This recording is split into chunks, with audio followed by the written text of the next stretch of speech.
सांख्य सिद्धांत वाले कुछ ईश्वरीय लौकिक जीवन को यथाशीघ्र और शुष्क त्याग देने के पक्ष में हैं।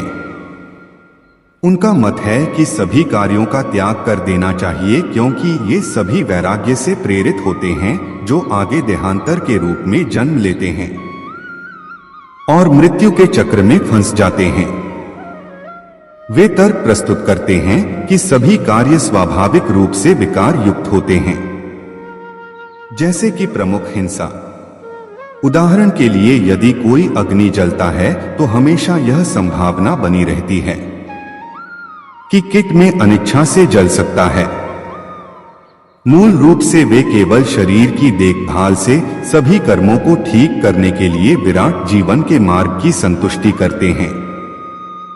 वे यह तर्क प्रस्तुत करते हैं कि वेदों में भी दो परस्पर विरोधी निर्देश देखने को मिलते हैं। यदि उन्हें किसी विशिष्ट रूप से अधिक प्रबल हो तब सामान्य निर्देशों का त्याग करना चाहिए।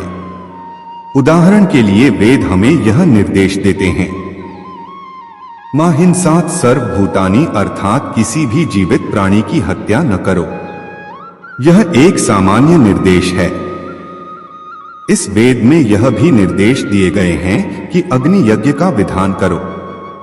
यह एक विशेष निर्देश है जिसमें यह अनुमान लगाया गया है कि अग्नियज्ञ के साधक समय समय पर कुछ कीटाणु भूल से मर सकते हैं, परंतु मीमांसक मीमांसा दर्शन के शिलालेख में कहा गया है कि यज्ञ के विशेष निर्देशों का पालन करना चाहिए और उनका पालन करना चाहिए। इसलिए मीमांसा के विद्वानों का कहना है कि हमें पारिस्थितिक अपराध करना चाहिए, जैसे कि यज्ञ, दान और तपस्या का त्याग कभी नहीं करना चाहिए। संत महत्वपूर्ण है क्योंकि यह उच्च जीवन का आधार है। केवल निम्न प्रकार के त्याग का त्याग करने से ही हम उच्च उपदेशों को खत्म कर सकते हैं। इसी प्रकार से निम्न प्रकार के कर्मों का त्याग कर सकते हैं और हम स्वयं को उच्च कर्तव्यों और संचय में समर्पित कर सकते हैं और हम ज्ञान के मार्ग पर आगे बढ़ सकते हैं। हालांकि पिछले श्लोक में श्री कृष्ण ने वर्णन किया था कि त्याग के वास्तविक ज्ञान के संबंध में लोगों के अलग अलग मत हैं।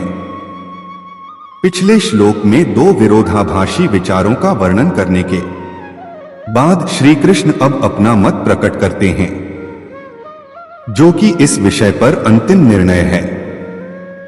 श्री कृष्ण कहते हैं कि अब वे 3 स्थानों पर त्याग करेंगे।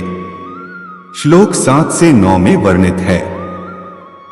विभक्त विषय का वर्णन करते हैं। उन्होंने अर्जुन को व्याघ्र कहकर दर्शाया है, जिसका अर्थ है मानुषों में सिंह, क्योंकि संत को धारण करना केवल निडर सिद्धांत का काम है।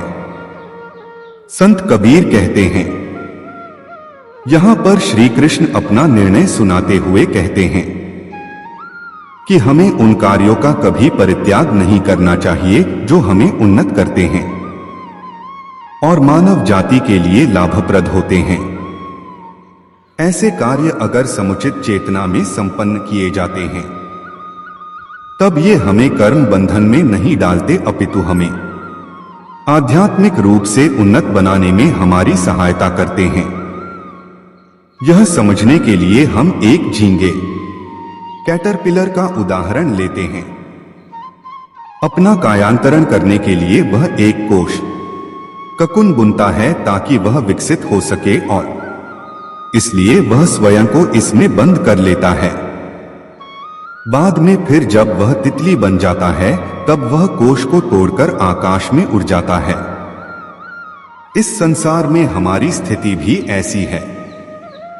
उस भद्दे झींगे के समान हम वर्तमान में इस संसार के प्रति आसक्त हैं और सद्गुणों से वंचित है।